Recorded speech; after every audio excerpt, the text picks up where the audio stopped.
अस्सलामुअलैकुम। समोसे पकोड़े रोल छोड़िए, आज आप लोगों के साथ ऐसी रेसिपी शेयर करूँगी ना जिसे आप एक बार बनाएंगे ना तो घर वाले आपसे इसकी बार बार डिमांड करेंगे।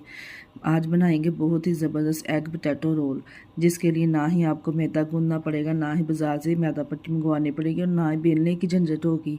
बहुत ही ज़बरदस्त एग रोल बना के तैयार करेंगे। किस तरह से बना के तैयार करेंगे, वीडियो को फुल वॉच कीजिएगा। वीडियो पसंद आई वीडियो को लाइक और चैनल को लाजमी सब्सक्राइब कर दिया करें। पे मेरे पास बॉयल किए हुए हाफ के जी आलू है। आलू को हमने अच्छे से क्रश कर लेना है। आप चाहें तो मैशर से मैश भी कर सकते हैं। आलू में कोई भी गुठली वगैरह ना रहे। यहाँ पे 3 अदद अंडे लेके इसको हमने हार्ड बॉयल कर लेना है। इसको भी अच्छे से क्रश कर लेंगे। अंडों को क्रश करने के बाद कुछ वेजिटेबल का इस्तेमाल करेंगे। जो से भी आप वेजिटेबल खाना पसंद करते हैं डाल सकते हैं। मैं यहाँ पे एक प्याज मीडियम साइज का, 3 से 4 सब्ज़ मिर्चें, एक मुट्ठी के बराबर सब्ज़ धनिया इसमें शामिल करेंगे।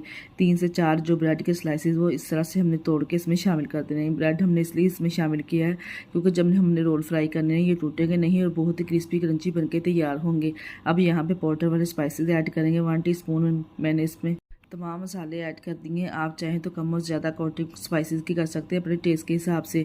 तमाम चीज़ों को डालने के बाद अच्छे से हमने यहाँ पे इसकी मिक्सिंग कर लेनी है। अच्छे से मिक्सिंग करनी है हमने यहाँ पे देखिए जी, अच्छे से मिक्सिंग करने के बाद जो कबाब का बैटर वो अच्छे से तैयार है। हाथों पे ऑयल ग्रीस करेंगे और यहाँ पे हल्के हाथों से भेर के हम तमाम कबाब रेडी कर लेंगे। एक एक करके इसी तरह तमाम कबाब रेडी कर लेंगे।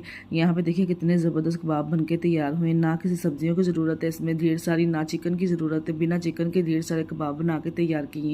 यहाँ पे देखिए 2 अदद हम अंडे लेंगे। अंडों को अच्छे से फेंट लेना है और यहाँ पे हमें ब्रेड क्रम्स चाहिए होंगे इसकी कोटिंग के लिए। सबसे पहले अंडे में डिप करेंगे, फिर हम इसकी ब्रेड क्रम्स के साथ अच्छे से कोटिंग करेंगे। तमाम पीसेस को इसी तरह से एक एक करके ब्रेड क्रम्स लगा के रखते जाएंगे। फिर हम इसको फ्राई करेंगे। यहाँ पे देखिए तमाम पीसेस को एक एक करके मैंने ब्रेड क्रम्स लगा लिए। इस तरह से एक फ्राई पैन में हमने थोड़ा सा ऑयल डाल देना है। ज़्यादा ऑयल की भी यहाँ पे हमें ज़रूरत नहीं है। देखिए इस तरह से थोड़ा सा ऑयल डालेंगे, एक एक करके तमाम पीसेस इस तरह से डालते जाएंगे। जितने पीस आपके बर्तन के हिसाब से आ सकते हैं आप इसमें डाल सकते हैं। इस तरह से डालने के बाद 2 मिनट के बाद हम इसकी साइड चेंज कर देंगे। जब एक तरफ से क्रिस्पी गोल्डन सा कलर आ जाएगा तो इसकी साइड चेंज कर देंगे। मज़ीद इसको उल्टे पलटे हमने 3 से 4 मिनट के लिए और फ्राई कर लेना है। आप चेक करें कितनी ज़बरदस्त इस कबाब की रुक आई है जी। यहाँ पे देखिए जी, एग कबाब रोल बनके तैयार है। इसको सर्विंग प्लेट में सर्व करेंगे। वीडियो कैसी लगी है हमें कमेंट में लाजमी बता के जाइएगा। अगर पूरी वीडियो देखना चाहते हैं यूट्यूब चैनल पर जाकर विजिट कर सकते हैं। मज़ीद आप लोग क्या देखना चाहते हैं हमें कमेंट करके लाजमी बताइएगा। ओके, अल्लाह हाफिज़।